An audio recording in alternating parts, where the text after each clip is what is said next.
at how pretty it is, guys.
Well, that is because I applied some sunscreen today, and it's not because I'm regular, so don't worry, guys. I don't fight.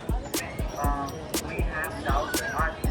Dow's Market is one of the oldest family-owned markets in America. It is the oldest Michigan store right here. It has been here since 1884.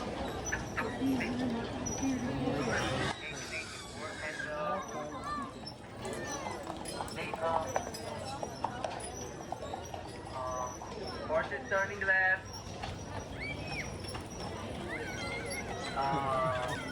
And the owner of the store, Mary Dowd, is actually the mayor of the island. She has been the mayor for over 50 years. Now, right here on the right, we have Marquette Park. Marquette Park is named after Father Marquette, who was a French missionary who visited the island in the 1600s. That was a cannonball right there. There's always a cannonball that's doing as a, so that's why it makes that empty sound.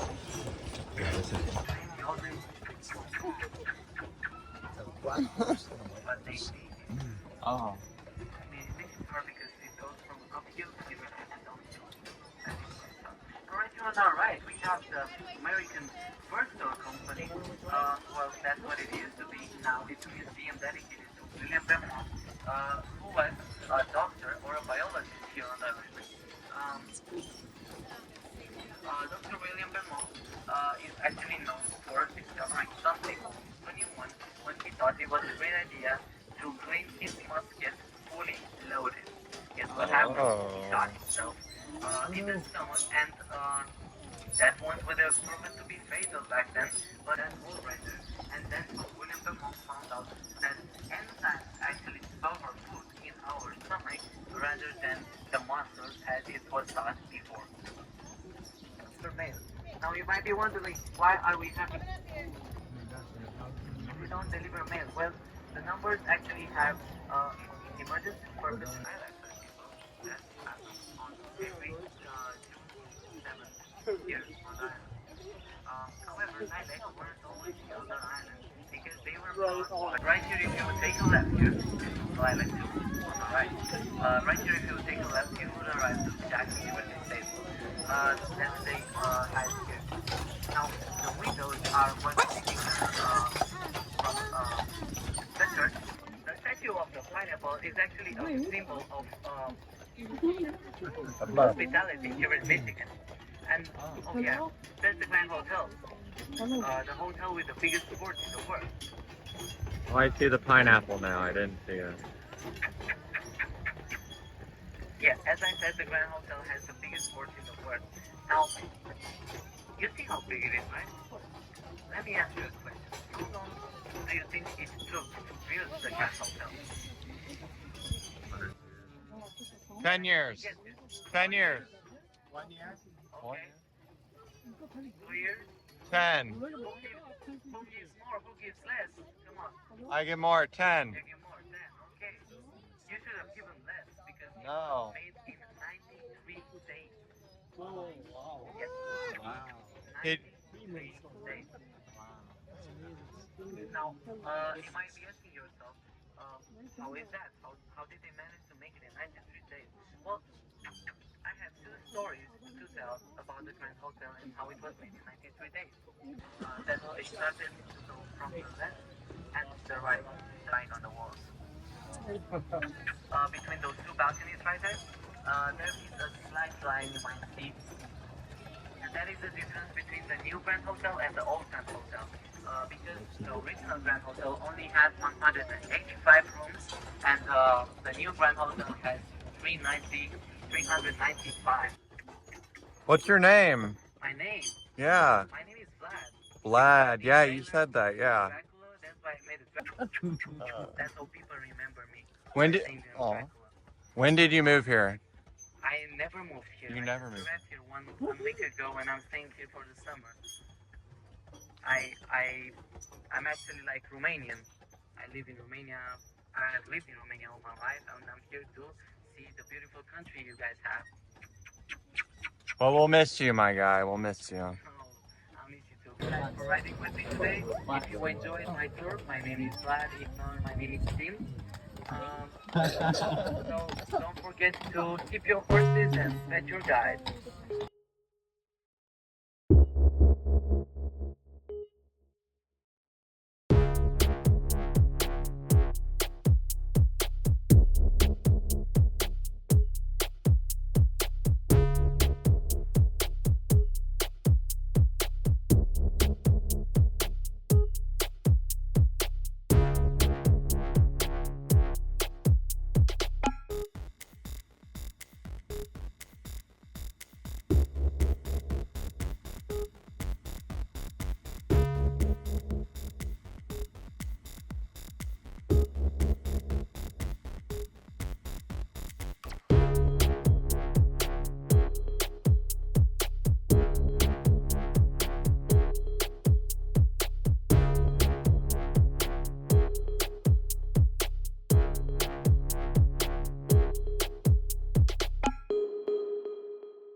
Hello, everybody.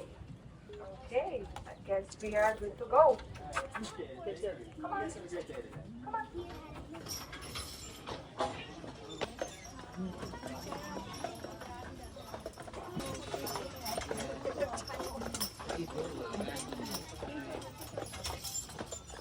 Okay, now when I did this turn, I can actually speak with you guys. So as you heard, my name is Carla, and you can probably hear that I have a little bit of an accent. That would be because I came all the way from Europe. This is kind of like a summer job this year for me, and I'm having a really great time. That being said, if I say something funny or I mispronounce something, I apologize in advance. But just please try to laugh it off and pretend I nailed it. Alrighty. So, technical issues. Does the back rows can actually hear me? Is it alright? You can hear me? Okay, perfect. Since I told you I'm from Europe, I love to do a little guessing game for you guys. Because you know, we Europeans think that you Americans are not really good with geography. So I'm gonna I'm joking, no worries. So I'm gonna give you two hints, and it would be perfect if you try to guess where I'm from. So it's a small country, but the first hint is we are across from Italy, and second hint, we are actually on the Adriatic coast. Does anybody have any idea? Croatia. Yeah, that would be correct. So my country is a small European country, Mediterranean country, and we also have our own language. I'm gonna apologize once again because we are almost done for today, me and my boys. So we are both getting a little bit tired. You will see that I'll have to use a whip because even though we are by the end of the day and they are a little bit tired, they are moving too slow, and I had the whole day's problem with this lovely fellow on my right. He doesn't move, and when he doesn't move, these two on my left, they're carrying all the weight, and we don't want for them to do that. Come on, Lumpy. Okay, you know how it goes with the horses. So on the left we have Wayne. Okay, now we are going. It's Anne Cemetery, and you might remember the two buildings, Twilight and Windsor, from downtown. Back in the day, those were buildings for hotels. And right isn't the best view when you're approaching the island to see the cemetery. So eventually, government decided that they need to move the cemeteries up on the hill where nobody will be seeing them. So a few men doing all the removing the gravestones and caskets, the tombstones and caskets up on the hill. You see, there's it's a large cemetery with a lot of tombstones. Yeah, bless you.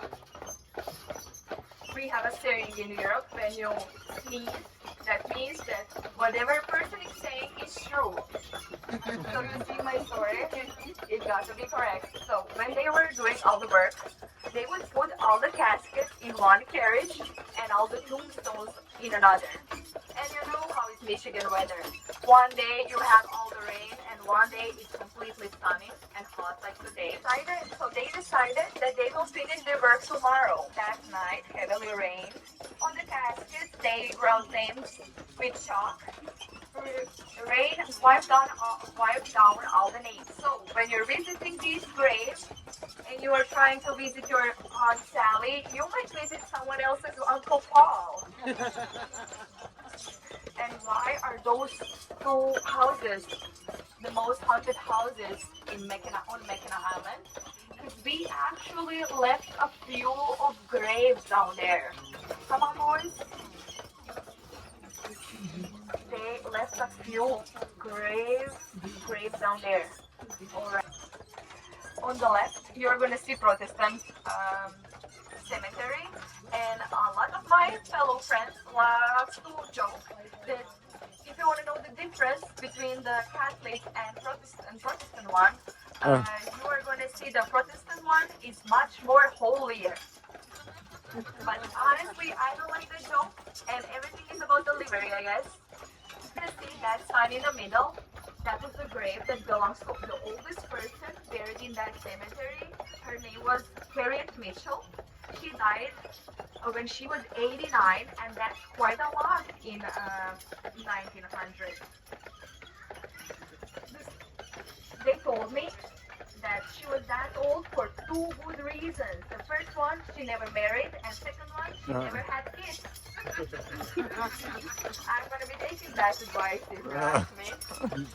On the left, you're going to see Post Cemetery for Fort Mackinac. That's where we have our Mackinac Island soldiers who were fighting for Fort Mackinac back in the day. And you can see the flag on a half staff, and you can see the fence, the black fence in the middle. That would be Edward Beale's grave by the fence. He was Mackinac Island's first sheriff and first self-appointed mayor, and he's the only person, who is not a soldier, that's actually buried in that graveyard. Flag. The American flag is there. We have a Fort Holmes there. It's kind of like a wooden structure. It was made by the British as the highest. It's the highest point of the island.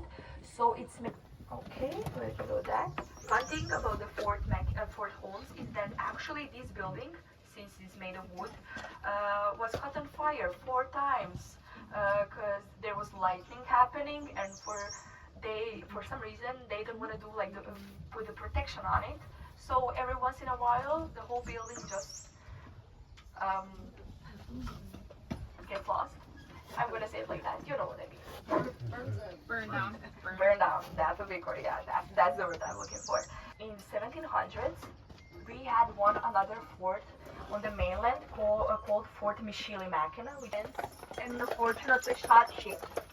So the story goes that he's still to this day wandering on the little hills throughout the shooting range, and you can hear him sometimes screaming, "It was not me, I'm not the one, it was not me, I'm not the one."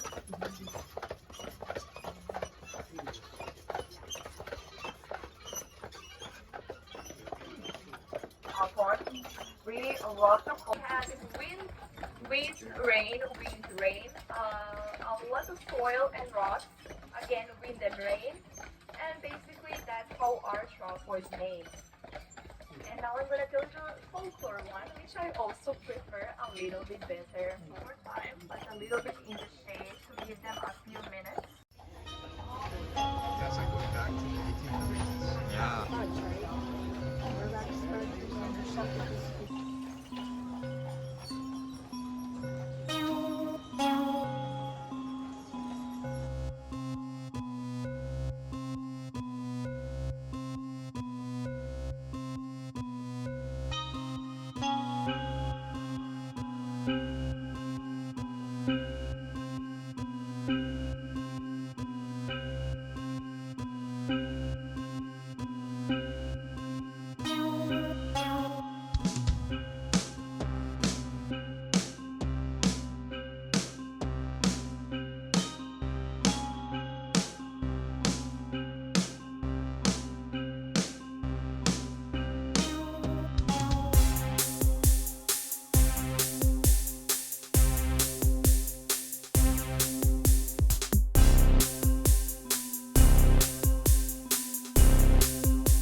Carla, and you can probably hear that I have a little bit of an accent. That's because I came all the way from Europe.